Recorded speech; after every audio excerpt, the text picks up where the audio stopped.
మొత్తంగా అంటే ఇప్పుడు ఇప్పుడు జరుగుతున్న ఒక ఉద్యమం లాంటిది చూస్తున్నాం. సద్గురు జగ్గి వాసుదేవ్ గారు కూడా దీని మీద చాలా గట్టిగా మాట్లాడుతున్నారు.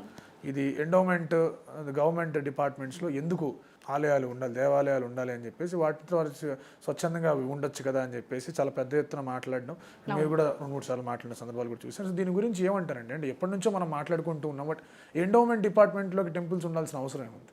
ఒకప్పుడు ఉన్నాయి అంటే కారణం ఏంటంటే భారతదేశం అంతా కూడా హిందూ ధర్మాన్ని నమ్ముకున్నటువంటి దేశం. ఈ దేశంలో మిగతా మతాలు చాలా ఉన్నాయి, కానీ భారతదేశంలో దాదాపుగా ఒక 80% మంది హిందువులే ఉన్నటువంటి రోజులు ఉన్నాయి. దానికి తోడు చరిత్ర అనేటువంటిది విశేషమైనటువంటి దేవాలయ సంపదని మనకి ఇచ్చింది. అవి స్వయంభూ దేవాలయాలు కావచ్చు, కొంతమంది ప్రఖ్యాతమైనటువంటి రాజులు కట్టించింది కావచ్చు, భక్తులు కట్టించింది కావచ్చు, ఎలా అయినా కావచ్చు. దేవతా స్వరూపాలు కట్టించినటువంటి, ఎవరు కట్టించారో తెలియనటువంటి దేవాలయాలు కూడా మన భారతదేశంలో చాలా ఉన్నాయి. వీటన్నింటినీ ఒక డిపార్ట్మెంట్ కింద ఉంచి అది ప్రభుత్వం అనేటువంటి పేరు దానికి పెట్టి, ఆ ప్రభుత్వం ద్వారా ఈ దేవాలయాలన్నీ నడవాలి అని ఒకప్పుడు అనుకోవడంలో విశేషం ఏమిటంటే, ఇన్ని వేల దేవాలయాలని ప్రైవేటీకరణ చేస్తే మనుషుల్లో అంత శక్తి లేదు. దేవాలయాల్ని పోషించుకొని, దేవాలయాల్ని డెవలప్ చేసుకుని, అక్కడ ఉండేటువంటి ఒక పంతులు గారు, అర్చకుల స్వాములు ఎవరైతే ఉన్నారో వాళ్ళు తినడానికి లోటు లేకుండా ఇవ్వగలిగేటంత శక్తి ఆ రోజుల్లో ఆర్థిక పరంగా సమాజంలో లేదు కనుక అవి ఒక డిపార్ట్మెంట్ కింద ఉంచి, ఆ డిపార్ట్మెంట్ దానికి వచ్చేటువంటి ఆదాయాలన్నీ కూడా, లేదు ఆదాయం రానటువంటి సందర్భంలో గవర్నమెంటే వాటికి ఆదాయాన్ని సమకూర్చేటువంటి స్థితిలో ఉండి, దాని ద్వారా ఎంతోమందికి భృతిని కల్పించినటువంటి వ్యవస్థ ఒకప్పుడు నడిచింది. అది టోటల్గా తప్పు, అసలు ఇలా ఎందుకు చేశారు అనడానికి అవకాశం లేదు. ఎన్నో కొన్ని వేల సంవత్సరాల చరిత్రలు కలిగి ఉన్నటువంటి దేవాలయాల సంపద ఉన్నటువంటి దేశం కనుక ఇవన్నీ అప్పటి నుంచి నడిచాయి. మరి ఈ రోజుల్లో వచ్చేటువంటి మిగతా మతాలకు సంబంధించిన దేవాలయాలు ఇప్పుడు పుట్టినటువంటివి. గత దశాబ్దాలు, 2 దశాబ్దాలు, 3 దశాబ్దాలు పోని, మహా అయితే పోని ఒక 100 ఏళ్ల నుంచి మనం చూస్తున్నటువంటి చరిత్రలు ఇవన్నీ కూడా. కనుక కట్టుకున్న వాళ్ళు, ఆ కమ్యూనిటీలో ఉన్నటువంటి వాళ్ళు దాన్ని మెయింటైన్ చేసుకుంటూ వచ్చారు. మనది అలా కాదే, ఎప్పటి నుంచో తాత ముత్తాతలు అసలు నీకు దేవుడు ఎప్పటి నుంచి తెలుసు అంటే దానికి ఒక నిర్వచనం అనేటువంటిది లేదు. ఈ గుడి ఎప్పుడు కట్టారు అంటే మా అమ్మమ్మ గారు వాళ్ళ నాన్నగారు వాళ్ళు అలా అనుకునేవాళ్ళు. అలాంటి దేవాలయాలు మన చుట్టూతో ఉన్నాయి. ఈ రోజుల్లోకి వచ్చేటప్పటికల్లా ఈ దేవాలయాలు అనేటువంటి దాన్ని ఈ సమాజంతో పాటుగా ఉన్నటువంటి కొన్ని భయాలు కావచ్చు, దాంతోపాటు భక్తి వెనకట్టి ఉండేటువంటి మూఢనమ్మకాలు కావచ్చు, వీటి వల్ల ఏమైపోయింది, ఆదాయం విశేషంగా పెరిగింది. మిగతా అన్ని దేవాలయాలు అన్ని మతాల్లో ఉండేదానికన్నా కూడా హిందూ మతంలో ఏమైంది అంటే, ధర్మాన్ని ఆచరించేవాడు ఎప్పుడు కూడా డబ్బుని ఆశ్రయించే దేవాలయాన్ని చూడడు. మతాన్ని ఆశ్రయించున్నవాడు మాత్రమే డబ్బుల గురించి ఆలోచిస్తాడు. విశేషమైన ప్రచారం ఎలా జరిగింది అంటే, ఫలానా వెంకటేశ్వర స్వామికి ఆదాయం, మనం ఏదన్నా నేను నిలువు దోపిడీ ఇస్తానని దండం పెట్టేసుకుంటే మనకున్న కష్టాలనే తీరిపోతాయి. అలాగే మనకు ఉన్నటువంటి ఆయన మనకు వచ్చే భయాలు, మనకు వచ్చేటువంటి ఇబ్బందులతోనూ మనం దండాలు పెట్టేసుకుంటాం. దాంతో ఏమైపోయిందంటే ఆదాయం విస్తృతంగా పెరిగింది. ఆదాయం విస్తృతంగా, భగవంతుడిని నమ్ముకుని నువ్వు ఏది చేసినా సరే అది నీకు మంచి చేస్తుంది అనేటువంటి ఒక సానుకూల దృక్పథంతో భక్తుడు ఎప్పుడైతే ముందుకు వెళ్ళాడో వాడిని చూసి ఇంకో నలుగురు వెళ్తారు. ఇంకో మా ఆఫీస్లో ఫలానా ఆ అబ్బాయి అలా చేశాట, నేను కూడా అలాగే చేద్దాం, దండం పెట్టుకుంటాడు, తప్పే ఉంది. దాంతో హిందూ ధర్మాన్ని ఆచరించేటువంటి వాళ్ళలో ఒక వ్యవస్థ ఎలా తయారైంది అంటే, డబ్బులతో విపరీతంగా మనం ఈ మొక్కేసుకుంటే మనకి కష్టం తీరిపోతుంది అనేటువంటిది ఒక సందర్భంలో విపరీతంగా ఒక 20-30 ఏళ్ల పాటు విపరీతంగా రూమ్ అయింది.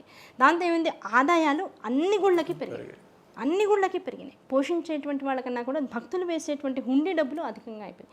ఎప్పుడైతే అన్యాపదంగా ఉట్టిగా మనకి హుండీలో డబ్బులు పడిపోయి ఒక దేవాలయం మెయింటైన్ అయ్యాక కూడా కొన్ని వేల కోట్ల రూపాయలు అలా బ్యాంక్ ఖాతాలో ఉండేటప్పటికి ఏమైపోతుంది, ఆ గవర్నమెంట్లో ఏ మతాన్ని అనుసరించేవాడైనా సరే, చెప్తున్నాను, ధర్మాన్ని పట్టుకున్నవాడు తప్పు చేయడు. మతంతో సంబంధం లేదండి. ధర్మబద్ధుడైనటువంటి వాడు పరాయి సొమ్మును ఆశించాడు. ధర్మాన్ని ఆచరించేటువంటి వాడు పరాయి వాడిని బాధ పెట్టాలనుకోడు. ధర్మాన్ని ఆచరించేవాడు ఎదుటివాడి నోటి దగ్గర ఉండేటువంటి ఆహారాన్ని తీసుకుని తను సుఖపడాలని ఎప్పుడూ అనుకోడు. ధర్మాన్ని వదిలేసినటువంటి వాడికి ఇలాంటి వ్యామోహాలన్నీ పట్టుకుని పీడిస్తాయి.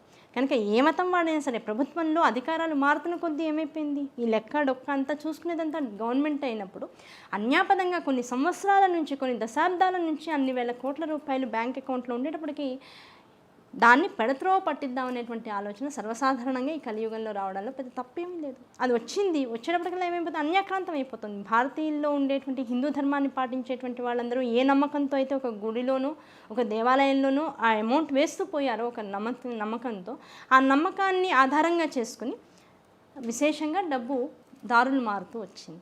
అది మారుతోంది అని తెలుసుకున్నాక ఇప్పుడు ప్రచారం ఏం మొదలెట్టారు, వేయకండి హుండీల్లో అని చెప్తున్నారు. రెండూ తప్పు. ఎందుకు అతి, ఎందుకు ఆ అతి తర్వాత పాడైపోతుంది అని మొత్తం నతి ఎందుకు? రెండూ తప్పే కదా. మనం ఏం మొక్కుకోవాలి భగవంతుడికి? అసలు మొక్కి ఏం మొక్కుకోవాలి? చాలామంది ధర్మ సందేహాల్లో కూడా అడుగుతుంటారు, ఏమండి మా ఇంట్లో 2-3 ఉడుపులు కట్టేసామండి, అసలు ఏ దేవుడు కట్టామో మా వాళ్ళు మర్చిపోయారు, ఇప్పుడు మేము ఆ మొక్కులు తీర్చిపోతే ఇప్పుడు మాకేమవుతుంది? అదో పెద్ద బాధ. నాకు ఉద్యోగం రావట్లేదు, నేను ఒక మొక్కుకోవాలి, నాకు ఉద్యోగం వస్తే అందులో ఉన్నటువంటి సగం డబ్బుని తీసుకువెళ్ళి హుండీలో వేస్తానని దండం పెట్టుకున్నా. ఇన్నాళ్ల పాటు ఉద్యోగం రాకుండా ఇబ్బంది పడుతూ అందులో సగం డబ్బుని తీసుకువెళ్ళి భగవంతుడికి ఇస్తే నిజంగా నీకు మంచి జరుగుతుందా? మనకి వాళ్ళు మనసు పెట్టి ఆలోచన, లాజికల్గా థింకింగ్ రావాలి. ధర్మాన్ని ఆచరించేటువంటి వాడికి ఆసక్తి కేవలం ధర్మాచరణలోనే ఉండాలి తప్ప ఒక భగవంతుణ్ణి ఎంతవరకు నమ్మాలి, అందులో తత్వం ఏమిటి అనేటువంటి విషయాన్ని జాగ్రత్తగా ఆలోచిస్తే, నువ్వు భగవంతుడికి ఇవ్వాల్సింది ఏమిటి? నాయన నేను ఇంత కష్టపడ్డా కదా, నాలాగా కష్టపడేవాడు ఎవడైనా నాకు ఉద్యోగం తర్వాత నాకు ఎవడైనా కళ్ళ ముందు పడితే ఆ కష్టాన్ని వాడికి తొలగించే ప్రయత్నం నేను చేస్తాను. అది నా మొక్కు. ఓకేనా? ఏ ఇబ్బంది అయితే ఒక డబ్బు లేకపోవడం వల్ల నేను అనుభవిస్తున్నానో, ఆ డబ్బు లేకపోవడం వల్ల కలిగేటువంటి ఇబ్బంది నిజంగా ఇంకెవరు ప్రపంచంలో పడకూడదు. నేను ఇంకా జీవితంలో అలాంటి లేమిని ఇలాంటి మొక్కు నా మనస్సు నేను మార్చుకుంటా. ఒకళ్ళ గురించి నేను ఈర్ష్యపడుతున్నా, ఆ ఈర్ష్య నుంచి నేను బయటికి రావాలి, ఇలాంటి మొక్కు. లేకపోతే నా కళ్ళతో నాకు చూడడం కష్టం అవుతుంది, భగవంతుడికి వెళ్ళి 2 కళ్ళు అందులో హుండీలో వేస్తే కళ్ళు బాగుపడతాయని కూడా ఎందుకు? కళ్ళు లేనటువంటి వాళ్ళకి నువ్వు సహాయం చేయి, నీ కళ్ళు బాగుపడతాయి. సేవాధర్మాన్ని ఎందుకు తీసుకోవట్లేదు? కేవలం ఒక డబ్బు అనేటువంటి వ్యవస్థతో ఎప్పుడైతే భగవంతుని చుట్టూతో ఒక గీత గీసేసామో, ఈయన డబ్బు దేవుడు, ఈయనకి ఎప్పుడు కూడా కొన్ని వేల కోట్లు వస్తుంటాయి, టీవీలో స్క్రోలింగ్ జరుగుతూ ఉంటుంది, వాళ్ళ ఆదాయం ఇంత, ఇవాళ ఆదాయం ఇంత, దాన్ని చూసినప్పటికీ ఏమైపోయింది? అన్నిటికీ గండి కొట్టేసేటువంటి రోజులు వచ్చేట్లా? నువ్వు ఎందుకు పరాయి వాడికి నీకు ఇంత వస్తుందని చెప్తున్నావు ఎందుకు?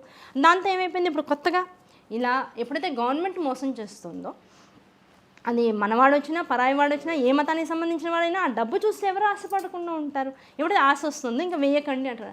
వెయ్యొద్దు అనుకున్నప్పుడు ఇప్పుడు గవర్నమెంట్ పోషించడం మాత్రం వాళ్ళ కష్టం కదా. కనుక గవర్నమెంట్కి ఒకటే రిక్వెస్ట్ ఏంటంటే, ఏ ధర్మాన్ని ఆచరించేటువంటి వాడికి ఆ ధర్మం వాళ్ళకి ఆ గుళ్ళను వదిలేసేస్తే కష్టమో నిష్టమో రూపాయలు జేబులోంచి తీసి దాన్ని మెయింటైన్ చేసుకుంటాం, దానివల్ల వచ్చేటువంటి విషయాన్ని మేమే అనుభవిస్తాం. అంతే తప్ప గవర్నమెంట్ వాళ్ళు ఆశపడడం ఎందుకు? దాని నుంచి వచ్చేటువంటి రూపాయలన్నీ కూడా అన్యమత ప్రచారాల కోసం వెళ్ళిపోవడం ఎందుకు? మనుషుల్ని లోపపరిచి ఈ డబ్బులన్నీ కూడా ఇలా వెళ్తున్నాయని ఎప్పుడో పట్టుపడితే అవన్నీ చూసి పాపం హిందూ ధర్మాన్ని పాటించేటువంటి వాళ్ళ మనోభావాలు దెబ్బతినడం ఎందుకు?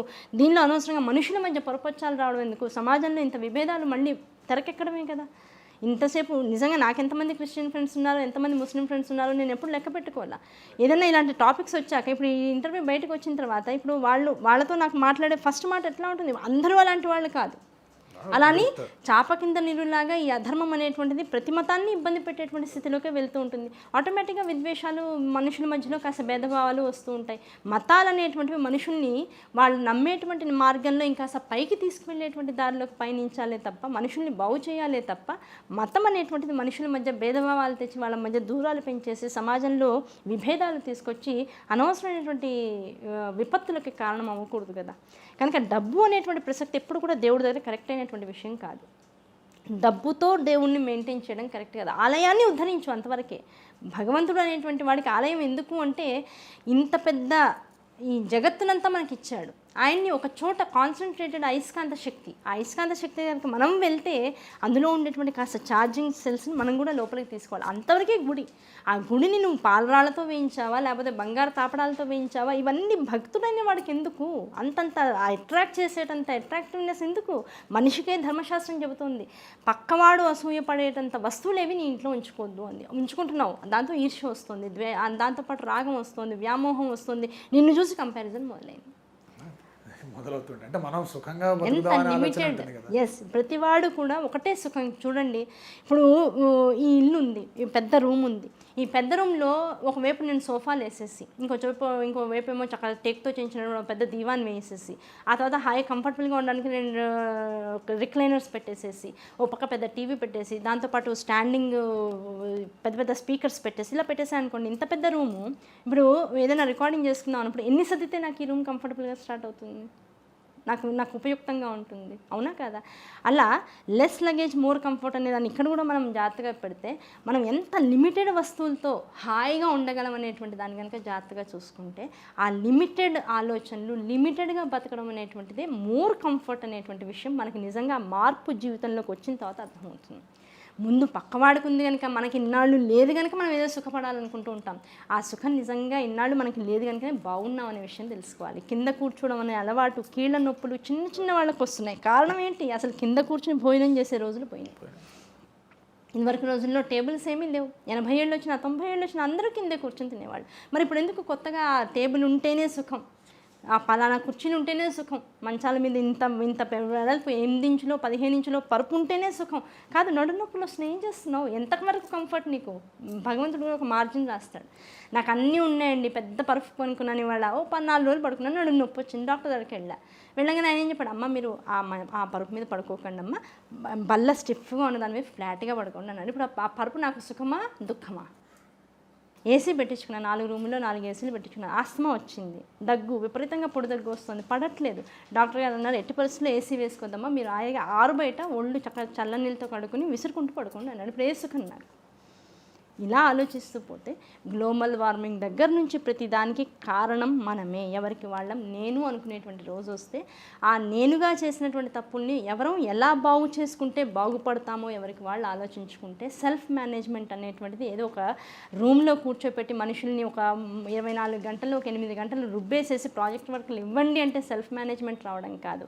ఎవరికి వాళ్ళం చేతిలో ఉన్న చిన్న కాగితాన్ని రోడ్డు మీద వదిలేసే సమయం దగ్గర నుంచి సెల్ఫ్ మేనేజ్మెంట్ రాగలిగితే అనవసరంగా అవసరం లేనటువంటి సమయాల్లో కూడా ఏసీ వేసుకుని చల్లగా కూర్చుందాం అనేటువంటి ఒక ఆలోచన వల్ల గ్లోబల్ వార్మింగ్ అనేటువంటిది పెరుగుతుంది. నాకన్నా ఇబ్బంది పడే జీవాలు ఎన్నో ఉన్నాయి ప్రపంచంలో అనే ఒక ఆలోచన స్విచ్ చేసే ముందు నీకు వస్తే ఇలా నీ కంఫర్ట్స్ని పెంచుకుంటూ నీకున్నటువంటి సుఖాల వల్ల ఇంకొకళ్ళు ఈర్ష్యపడి నీకన్నా ఎదగాలనేటువంటి తాపత్రయం వాళ్ళు పెంచకుండా ఉండాలనేటువంటి ఆలోచన నీలో వచ్చిన మొదటి క్షణం నుంచి సెల్ఫ్ మేనేజ్మెంట్ మొదలైతే ప్రపంచం అంతా బాగుంటుంది. భారతదేశం మళ్ళీ తన పునాది ఏదైతే మూల స్థాయి ఉందో, మూల స్థితి ఉందో, ఏ మూలాల నుంచి అయితే ప్రపంచ దేశాలన్నీ కూడా భారతదేశం వైపు చూసి అట్రాక్ట్ అవుతున్నాయో, ఇప్పుడు ఎంతోమంది పాశ్చాత్యులు మన దేశంలో ఉండేటువంటి ఆధ్యాత్మిక తత్వాన్ని చూసి అట్రాక్ట్ అవుతున్నారు. ఇక్కడికి వస్తున్నారు, వాళ్ళు ఏం కంఫర్ట్స్ అడగట్లేదు, ఈ కంఫర్ట్స్ అన్ని వదిలి మేము వస్తున్నాము అని అంటున్నారు.